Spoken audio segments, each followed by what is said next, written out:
ज्ञान की क्लास में आपका स्वागत है।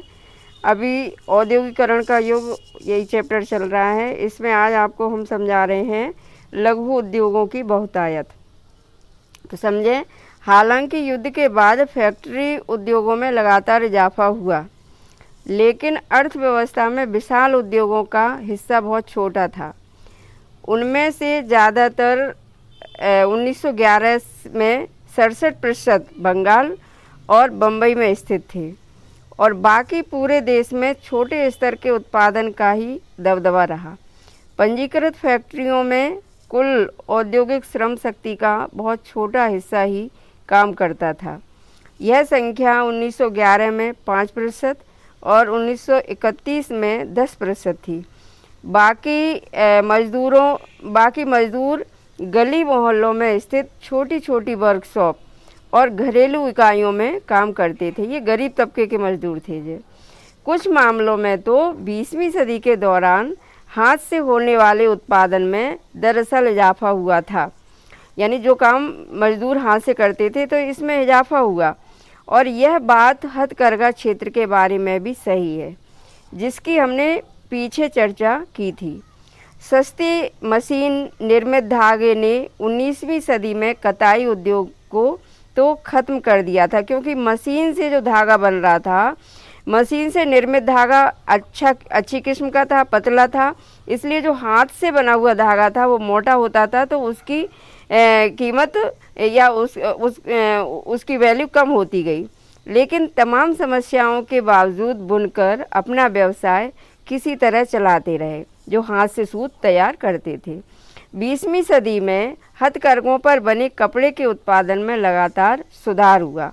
1900 से 1940 के बीच यह 3 गुना हो चुका था। ऐसा कैसे हुआ? इसके पीछे आंशिक रूप से तकनीकी बदलाव का हाथ था। मतलब तकनीकी बदलाव आया, मशीनों से काम होने लगा।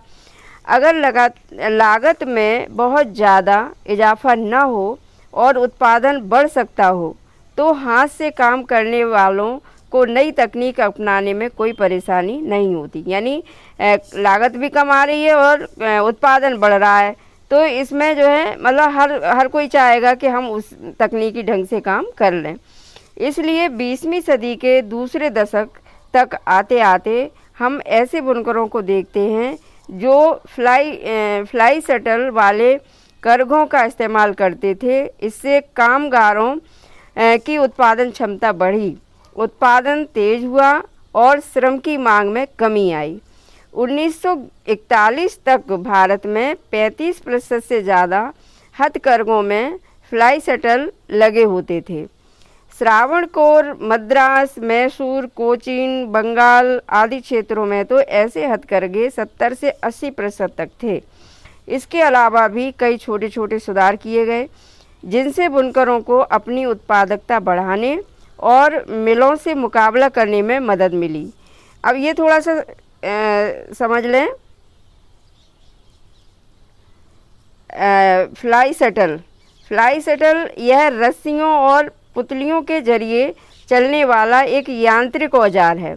यानी रस्सियों और पुतलियों से चलता था, जिसका बुनाई के लिए इस्तेमाल किया जाता है। यह क्षैतिज धागे को लंबवत धागे यानी बाना, क्षैतिज धागा ताना कहलाता है, लंबवत धागा बाना कहलाता है, में पिरो देती है।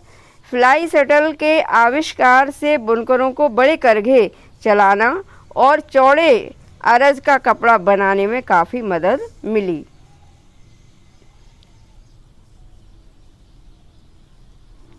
मिलों के साथ प्रतिस्पर्धा का मुकाबला कर पाने के मामले में कुछ बुनकर औरों से बेहतर स्थिति में थे।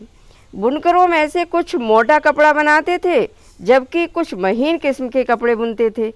मोटे कपड़े को मुख्य रूप से गरीब ही खरीदते थे और उसकी मांग में भारी उतार चढ़ाव आते थे। खराब फसल और अकाल के समय जब ग्रामीण गरीबों के पास खाने को कुछ नहीं होता था और नकद आय के साधन खत्म हो जाते थे, तो वे कपड़ा नहीं खरीद सकते थे। बेहतर किस्म के कपड़े की मांग खाते पीते तबके में ज़्यादा थी, क्योंकि गरीब तो उसे खरीद ही नहीं सकता था। उसमें उतार चढ़ाव कम आते थे। जब गरीब भूखों मर रहे होते थे तब भी अमीर यह कपड़ा खरीद सकते थे। अकालों से बनारसी या बालूचरी साड़ियों की बिक्री पर असर नहीं पड़ता था। वैसे भी जैसा कि आप देख चुके हैं, मिल विशेष प्रकार की बुनाई की नकल नहीं कर सकते थे। बुने हुए बॉर्डर वाली साड़ियों या मद्रास की प्रसिद्ध लुंगियों की जगह ले लेना मिलों के लिए आसान नहीं था, क्योंकि वो ज़्यादा मतलब इसमें अभी ज़्यादा वो डिजाइनें वगैरह नहीं बना पा रहे थे। ऐसा भी नहीं है कि 20वीं सदी में भी उत्पादन बढ़ाते जा रहे हैं। बुनकरों व अन्य दस्तकारों को हमेशा फ़ायदा ही हो रहा था। उनकी ज़िंदगी बहुत कठोर थी, उन्हें दिन रात काम करना पड़ता था। उनकी ज़िंदगी बहुत कठोर थी। अक्सर पूरा परिवार, बच्चे, बूढ़े, औरतें उत्पादन के किसी न किसी काम में हाथ बढ़ाता था, जो यानी सभी लगे रहते थे परिवार के सदस्य, बच्चे भी बूढ़े भी। लेकिन ये फैक्ट्रियों के युग में अतीत के अवशेष भर नहीं थे। उनका जीवन और श्रम औद्योगिकरण की प्रक्रिया का अभिन्न अंग थे। बच्चों, आज की क्लास यहीं समाप्त होती है। धन्यवाद।